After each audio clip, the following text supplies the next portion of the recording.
Alright, welcome back everyone to learningsysadmin.com.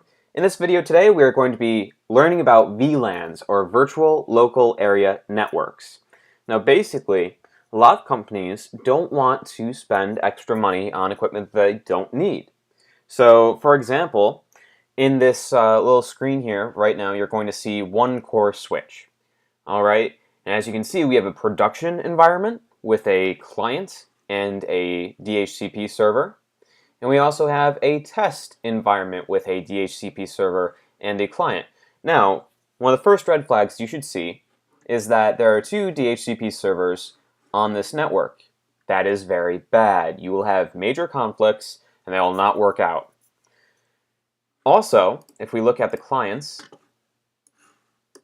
right now this one has an IP address of 10.1.1.100, and the other client has an address of the same, 10.1.1.100. So obviously they're going to be conflicting. And the whole reason for this setup is because a lot of companies like to have their production environment where they have all their employees and their client systems on the network, as well as their servers. And then we also want a test environment, something that if you make a change to this DHCP server, you can test how the clients react to it. You can test if the clients break, if DHCP breaks, whatever. So in order to do this, you would have to separate this switch. You'd have to have one switch for the test environment, one switch for production. But you don't have to do that. You can set up VLANs. Now, switches separate broadcast domains. So do VLANs. So basically, we're going to take this core switch and we're going to divide it in half and make it two separate VLANs. So first we're going to go into the switches config, and we're going to do enable and configure terminal, and we are just going to type in VLAN 100. We're going to give it the name of oops, sorry about that. We're going to give it the name of test for the test environment, and we're going to exit, and then we're going to switch to VLAN 200 and give it a name of production and exit that. So now we have our two VLANs, we've named them, and right now we're just going to go ahead and turn them on. So do int VLAN 100, so interface VLAN 100, and even though it just changed the state to up, we're going to do no shut anyway, and we're going to exit. Int VLAN 200 turned on, but we're going to do no shut anyway, and exit. And now we have our two VLANs configured. We're going to make sure that these two systems and everything on the left side of the network is on VLAN 100, the test VLAN. Everything on the right side is VLAN 200, the production network. So what we're going to do is we're going to do int range FA01 to 2. I believe I have this set on to 1 and 2. Yep, I do.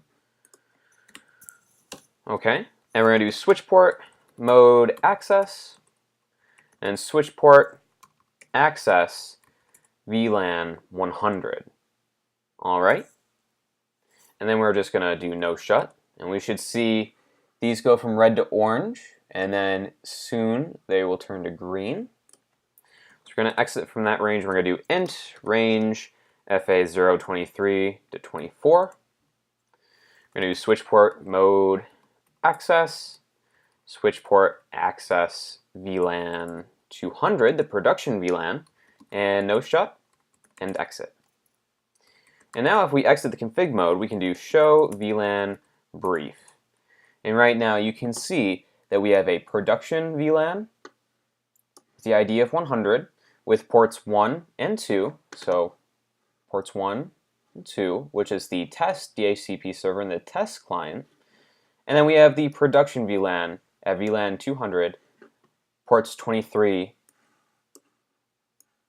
to the DHCP server in production, and 24 to the client in production. Perfect. Alright, so now we are done with the switch config. Right now we can test this. So we've already assigned DHCP pools to the servers. So let's see. So if we go here to the client on the test network and let's do DHCP. We request an IP address, and we got 10.1.1.1. Perfect. We are able to get DHCP from the test environment server. All right, so we close that out. And now we'll go to the client in production, and we'll try to get DHCP. And you can see that it got the same address. So here's what I want to stress about this.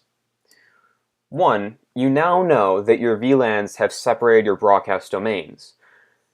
If the DHCP servers were conflicting, you would either get no DHCP, or you would get DHCP from one server and it would give you 10.1.1.1, and then the next client would get DHCP from the same server and it'll be at 10.1.1.2. So since we got the same address on both sides, we can assume that our VLANs are separated. That is the point of a VLAN. So we can just confirm this if we want to. Instead of doing DHCP on this, let's do static and let's give it an address of 10.1.1.2. All right. And with that said, now that this one has a different IP address than this one in production, we can ping 10.1.1.2, and we should not get back a reply. And as you can see, no reply. So, our VLANs were correctly implemented. The two broadcast domains were separated. So it's like cutting the switch in half. And you can create tons of VLANs. So if you have one switch and you really need two, you don't have to go out and buy another switch. You can just set up VLANs. And it's very easy to switch a port from one VLAN to another. So that comes into a production system a lot when you want to move something from the test environment to production. You can just switch which VLAN it's on, and it's done. And if you like this video, please check out our site, learningsysadmin.com. Also, please like this video. Please subscribe if you want to see more. There's a text version of this guide and the config in the description below. It's linked to learningsysadmin.com. Thank you so much for watching this video. Have a great day.